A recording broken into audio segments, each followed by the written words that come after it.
Hi there, I'm Chris Devine and this is Six String World. So I figured it was time to do another Would You Rather episode.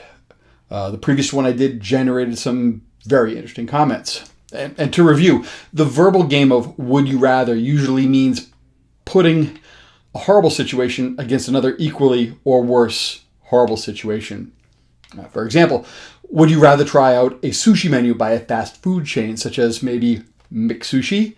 Or would you rather try to refuel a fully armed jet fighter while smoking a cigar? I prefer more pleasant things to compare, such as, would you rather a Fender American Ultra Jazzmaster or a PRS S2 Vela Semi-Hollow in satin? If you like this channel, please hit the subscribe button and the bell icon will let you know when I put up a new video. And if you like this video, please click the thumbs up button. And if you want to share it, well, there's a button for that as well, and that'd be greatly appreciated. But let's start by listing the specs of the instruments and compare and contrast the two.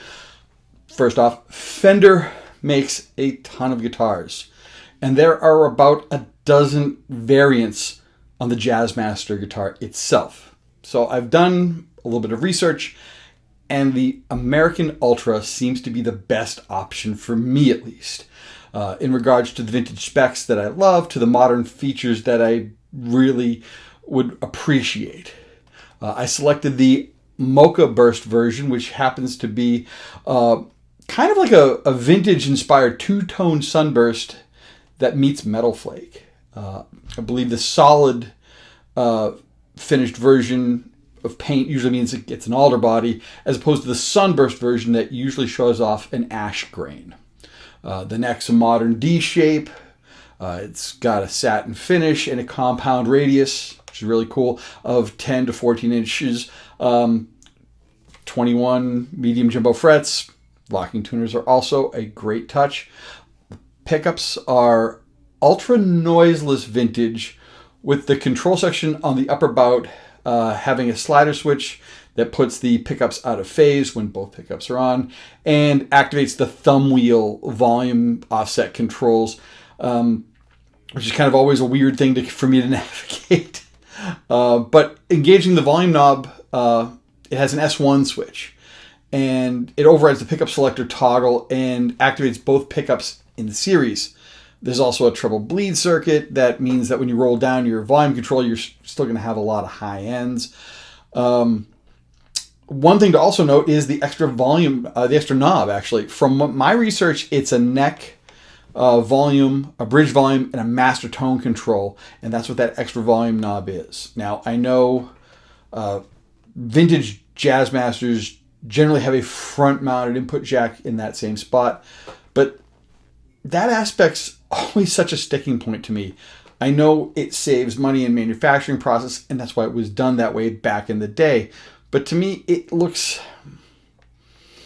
a bit cheap and a pawn shoppy in a bad way, in my opinion. And so if you have that added knob, it usually means, well, first of all, you're going to get more options. But for a Jazzmaster, I don't think you really lacking in any options on the wiring, so that's really kind of a moot point, but I think it actually adds a bit more value, and just the aesthetics mean a lot more at that level as well. I also have a tough time if you have a tremolo arm always whacking that cable as it's sticking straight out from the body, so that's always something that I've kind of had some issues with. I've had a lot of guitars in the past that have had front mount jacks, and it's always something that I've always thought of, hey, how could I fix this? And never end up doing it. But I've played enough offsets to know what I do like about them and what I don't. In the 90s and early 2000s, there were several music stores in this area that specialized in used guitars, and there were a ton of these offsets that were available. I'll be honest, a lot of the ones I played had a lot of miles on them, and they were really... I'd seen some action. They had worn frets. Most of them had a hard-earned patina on them, not relic. It was earned from playing in bars and lots of practice and lots of rehearsal spaces and road wear. But having guitars that were so broken in, when you found a good one, you kind of figured out why it was good and that what really made those guitars kind of special.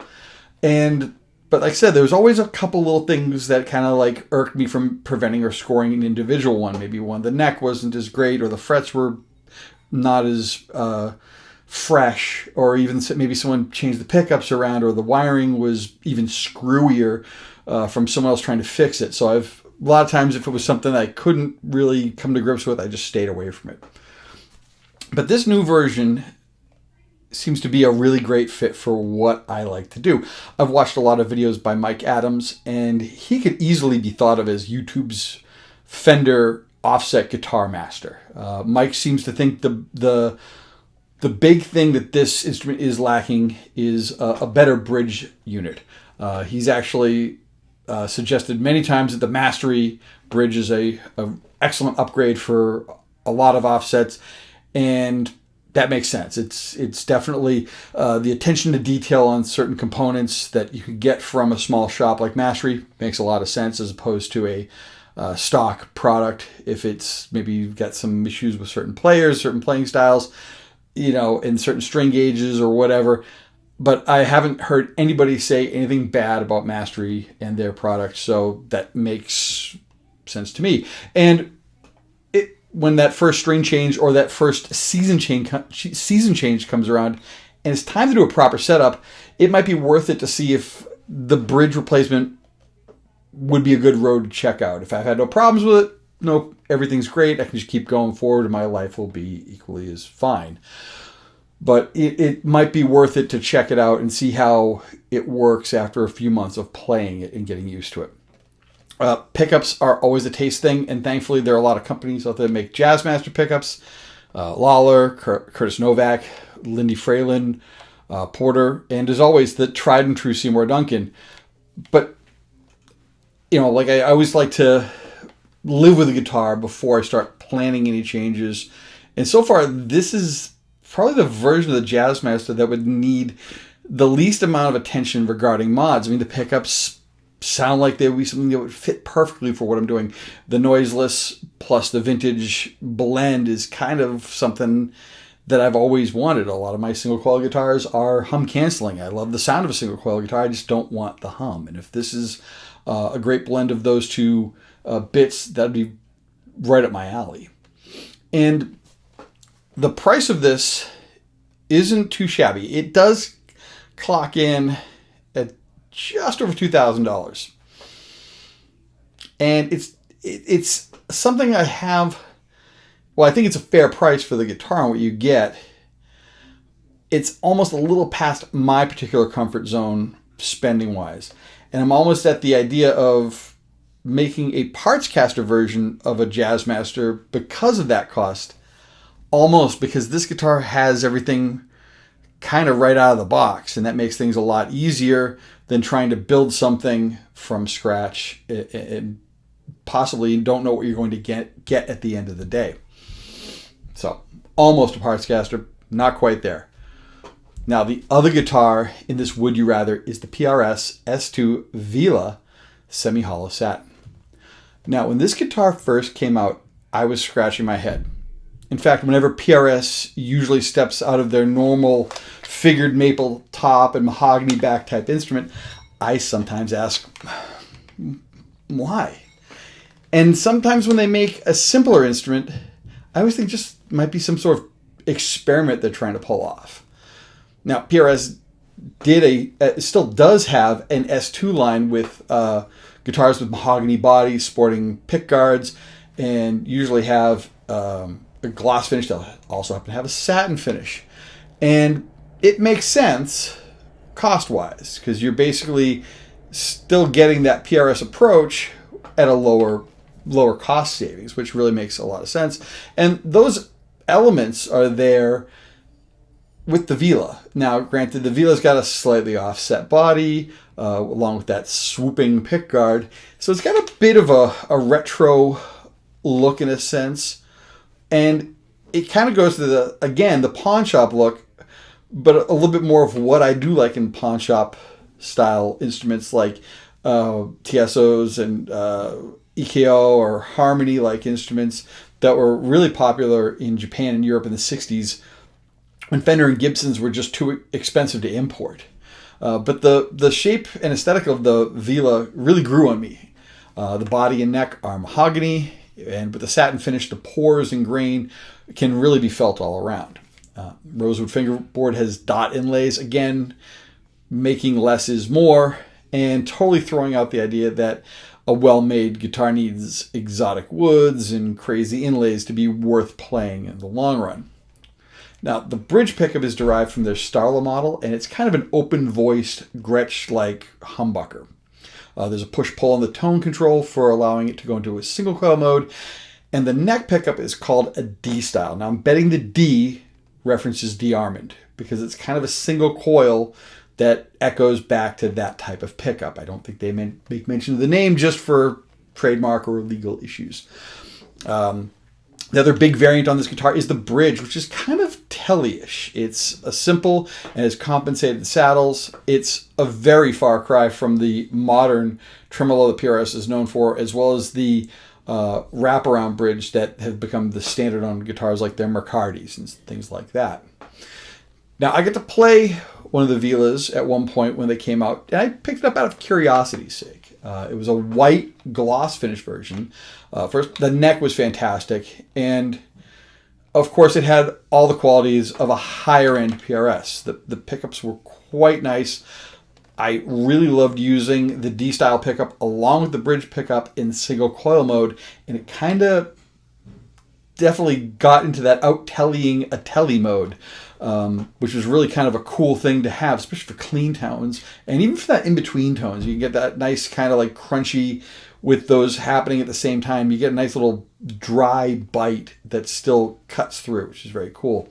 When I went to full-on drive with the bridge pickup in full humbucking mode, it was really nice. It was airy. It had some space to it. It had a little bit of a vintage thing, but because it wasn't super hot, super overwound, the amp works a little harder. It definitely resonates a little differently and gives you a little bit bigger body overall, not very compressed, and it really fills up a lot of space.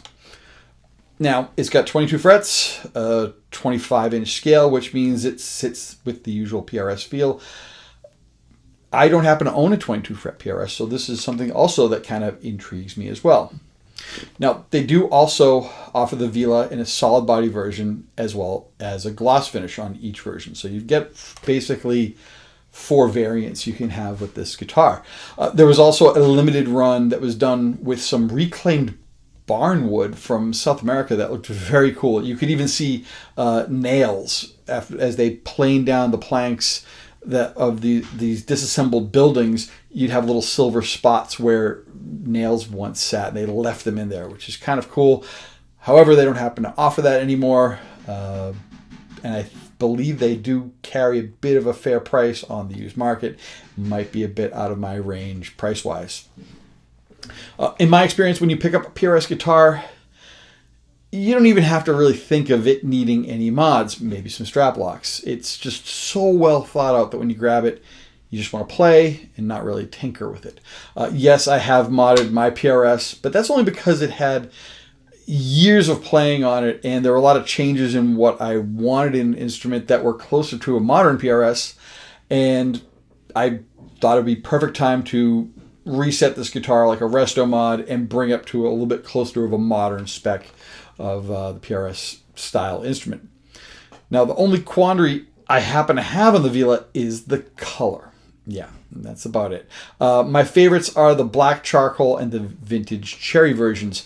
The vintage cherry version does intrigue me. One thing I do know is a lot of cherry colored guitars. I've seen cherry colored Gibsons, and as they age, that cherry kind of fades to more of a brownish. I can't imagine, if you look at a lot of older SGs and juniors that are used on the internet, realize that they may have been very cherry and a lot more red there, but the fade of UV light and just how the pigments lose their color. If you take off the pickguard, usually you can see what the original color was because it wasn't affected by the UV light. But that's the only thing I'm not too sure if I want to see this wonderful cherry finish go into the brown zone as far as that goes. So But the price is very reasonable for a PRS. It's about $1,500 or so at this point. And for an American-made PRS, that is a steal. Okay, so why these two guitars? Well, one, I don't happen to have a Fender offset, and the modern features of this Jazzmaster really intrigue me, along with all those switching options. It's really a different instrument from a Strat or a Tele, and I really like the idea of a totally new style of electric guitar that I don't have. The PRS Vela comes across as their take of like a Gretsch style instrument with a PRS feel, and it's just enough outside their norm where I could, you can check out on its own, but you don't have to rethink things. So it would definitely kind of do its own thing. It's just like close to it's a Gretsch sound with a PRS feel. I like that idea of getting a new sound with a very familiar neck, a familiar body style, and just balance as well too. So that's very cool on that one. Also, the fact that that the Fender would fill up a lot of space differently in my cover band situation with all those different pickups. It would also open up some new tones for some of the original stuff I'm working on as well.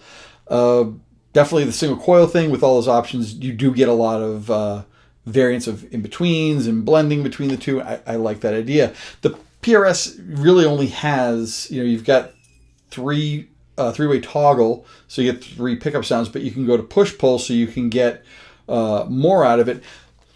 But so when you get that twang on the PRS, it's going to be a little bit different. So it's close, but yet not that far out of the zone as far as that goes. So I'm kind of balancing all these pickup options with a whole different type of instrument compared to an instrument with just maybe a couple of different pickup variants and sounds with a more familiar feeling instrument.